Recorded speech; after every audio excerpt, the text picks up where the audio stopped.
रहे हैं के भारत न्यूज आपकी महानगर मुरादाबाद में श्री हरि संकीर्तन मंडल मंदिर चुचूवाला समिति द्वारा हर साल की तरह इस साल भी कथा आयोजित की गई। श्रीमद कथा के दूसरे दिन कथा महात्म्य का व्याख्यान करते हुए महाराजा गोवदस आचार्य सत्यदेवानंद जी महाराज जी ने अपने मुख से वर्णन किया। रामायण महापुराण हमें आदर्श के साथ जीवन जीने के तरीके सिखाती है और श्रीमद भागवत महापुराण हमें मारना कैसे है यह सिखाती है। भगवान महापुराण में भक्ति को मारने से पहले क्या कम करें कि अपनी मुक्ति को प्राप्त कर सके। उसे सुगम मार्ग का मार्गदर्शन केवल भागवत पुराण में मिलता है। भगवान की भक्ति में मोक्ष की प्राप्ति करने का सबसे सरल उपाय राम नाम संकीर्तन है। चूचूवाला मंदिर में श्रीमद भागवत कथा का सप्ताह का आयोजन किया गया है। कथावाचक महाराजा गोवदस आचार्य सत्यदेवानंद जी महाराज जी हैं। कथा के पहले दिन पूरे नगर की महिलाओं के द्वारा हजारों की संख्या में कलश यात्रा में अपनी सहभागिता दी गई। आयोजन स्थल से शहर के मुख्य मार्ग होते हुए चूचूवाला मंदिर तक गाजे बाजे के साथ कलश यात्रा निकाली गई। इस दौरान शहर के लोगों द्वारा घर घर दरवाजे पर कलश आरती का आयोजन कर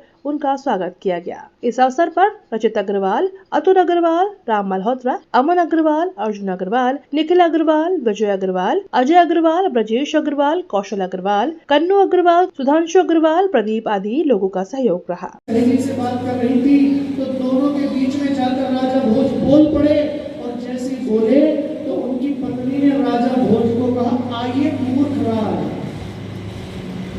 एक पति अपने पति को एक पत्नी अपने पति को कह दे, बोले आइए मूर्ख राज, तो पति का तो बड़ा अच्छा भाव नहीं रहेगा। लेकिन राजा बहुत समझदार थे, उन्होंने कहा कि मेरी पत्नी ने मुझे कहा मूर्ख कहा, आइए मूर्ख राज, क्यों? उस समय तो कुछ नहीं बोले। अगले दिन सभा में बैठे हुए थे, विराजमान थे, और प्यारे भाई बंधु माता बहनों, अगले दिन कालिदास, बहुत बड़े विद्वान कालिदास जी, श्री कालिदास जी जैसे सभा में आए, सभा लगी हुई थी, दरबार लगा हुआ था, और जैसे कालिदास जी आए तो तुरंत राजा भोज ने कालिदास जी को कहा, आइए मूर्ख राज। कालिदास जी इतने बड़े विद्वान थे, इतनी बड़ी कृपा उनके ऊपर देवी की थी, उन्होंने तुरंत लक्षण ही गिना दिए।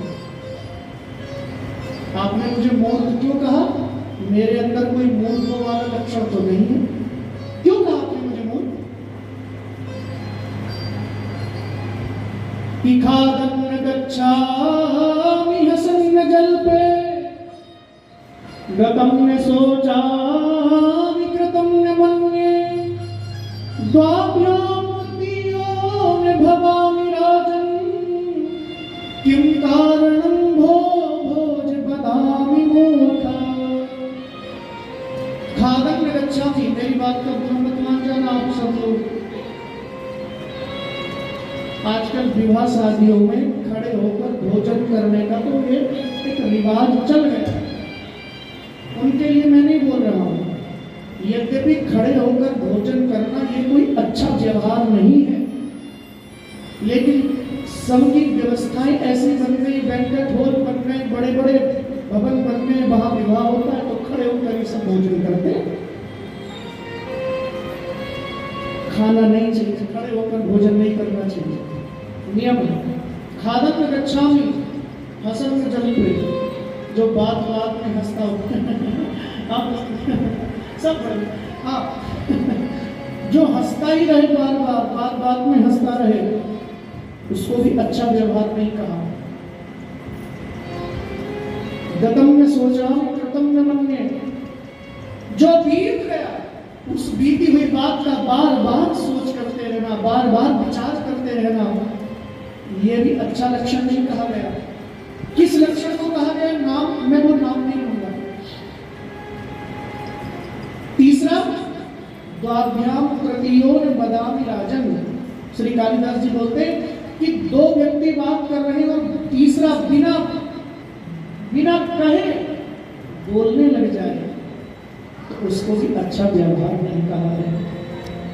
इसलिए कहीं मंच पर है, कहीं गरिमा में है, कहीं सार्वजनिक सभा में है, तो बेफिजूल में हंसना भी नहीं चाहिए, उसकी गरिमा का ध्यान रखना चाहिए। दो के बीच में बिना कहे बोलना नहीं चाहिए। राजा भोज को कहा कालिदास ने, बोले ना मैं खड़े होकर भोजन करता हूँ, ना मैं ज्यादा हंसते हुए बात करता हूँ, ना मैं बीती बात का सोच करता हूँ, ना मैं दो लोगों के बीच में बिना कहे बोलता हूँ, तो फिर आपने मुझे मूर्ख क्यों कहा? किम कारण भोज, हे राजा भोज, किम कारण, किस कारण से बनामी मूर्ख, आपने मुझे क्यों मूर्ख कहा? राजा भोज कहते महाराज मुझे अपने प्रश्न का उत्तर चाहिए था, मेरी पत्नी ने मुझे मूर्ख कह दिया था कल, और मैं पत्नी से तो पूछ नहीं पाया, इसलिए मैंने आपको मूर्ख कह दिया। तो मैंने सोचा कि मुझे जवाब मिल जाएगा, तो जवाब आपने दे दिया। हमारी पत्नी अपनी सहेली से बात कर रही थी, दो बात कर रहे थे, हम तीसरे बगैर कहीं बोलने लगे उनके बीच में जाकर, तो हमारी पत्नी ने मूर्ख कह दिया। तो क्या लगता ठीक ही था, मुझे उत्तर मिल गया मेरे प्रश्न।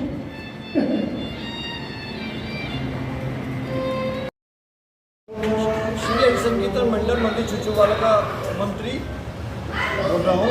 और हमारे यहाँ विगत 27 वर्ष से निरंतर श्रीमद् भागवत सप्ताह का आयोजन किया जाता है।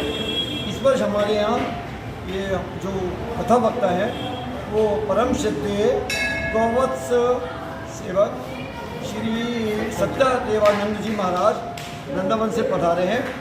ये कल हमारी कथा प्रारंभ हुई थी, कल दोपहर शोभा यात्रा निकली थी परिक्रमा, उसके बाद से कल श्रीमद् भागवत जी का महत्व बताया, और आज उन्होंने बराबर धर्म के ऊपर बराबर इस बात पर जोर दिया कि कलयुग में श्री भगवान नाम से बड़ा कोई बुद्ध नहीं, भवसागर से पार उतारने का एकमात्र साधन हमारा हरि नाम गुरजन है।